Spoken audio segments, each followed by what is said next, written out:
అమ్మమ్మ చెప్పిన కథలకు స్వాగతం. ఈరోజు మీ ముందుకు మంచి సహవాసం చెడు సహవాసం అనే కథతో వచ్చాను. ఒక చెట్టు మీద 2 రామచిలుకలు చక్కగా గూడు కట్టుకుని తమ పిల్లలతో సంతోషంగా కాలం గడుపుతున్నాయి. ఒకనాడు పొద్దునే అమ్మ చిలుక నాన్న చిలుక ఆహారం కోసం చూస్తూ బయటకు వెళ్ళాయి. ఇంతలో ఒక బోయేవాడు పిల్ల చిలుకని దొంగలించాడు. అందులో ఒక రామచిలుక వాడి నుంచి ఎలాగో తప్పించుకుని ఒక ఆశ్రమంలో చెట్టు పైనుంటూ అక్కడ ఋషులు బోధిస్తున్న చక్కటి మంచి మాటలు వింటూ పెరిగింది. ఇంకొక రామచిలుకని బోయేవాడు ఒక పంజరంలో బంధించి ఉంచుకున్నాడు. అది వాడి ఇంటి లోగిలిలో పెరిగింది.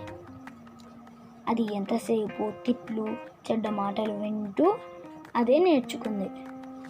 ఒకనాడు ఒక బాటసారి బోయేవాడి ఇంటి దగ్గర చెట్టు కింద పడుకున్నాడు. ఇది చూసి రామచిలుక, ఒరే మూర్ఖుడా, ఇక్కడెందుకు ఉన్నావురా, నీ నాలికి తెక్కొస్తా అంటూ భయపెట్టింది. వాడు గతి లేక అక్కడి నుంచి పారిపోయాడు. ప్రయాణించి వాడు ఆశ్రమం చేరాడు. అక్కడున్న రామచిలుక, స్వాగతం బాటసారి, నీ అలుపు తీరే వరకు ఇక్కడ విశ్రమించవచ్చు అంటూ తీయగా పలికింది.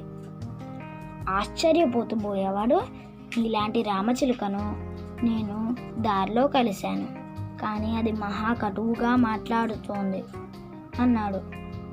ఓహో, బహుశా అది నా అన్న చిలుక అయి ఉంటుంది. నేను సాధువులతో సంగత్యం చేశాను కనుక నా భాష ఇలా ఉంది. అదే నా అన్న వేటగాడి భాష నేర్చుకుని అలా మాట్లాడుతున్నాడు. మనం ఎలాంటి సాంగత్యంలో ఉంటామో అలాగే తయారవుతాము అని అనుకుంది రామచిలుక. పిల్లలు, ఈ కథలోని నీతి మనకేం తెలుస్తుందంటే, మంచివాడివి కావాలనుకుంటే మంచివారి సాంగత్యంలో ఉండాలి. ఇప్పుడు కథ కంచికి మనం ఇంటికి.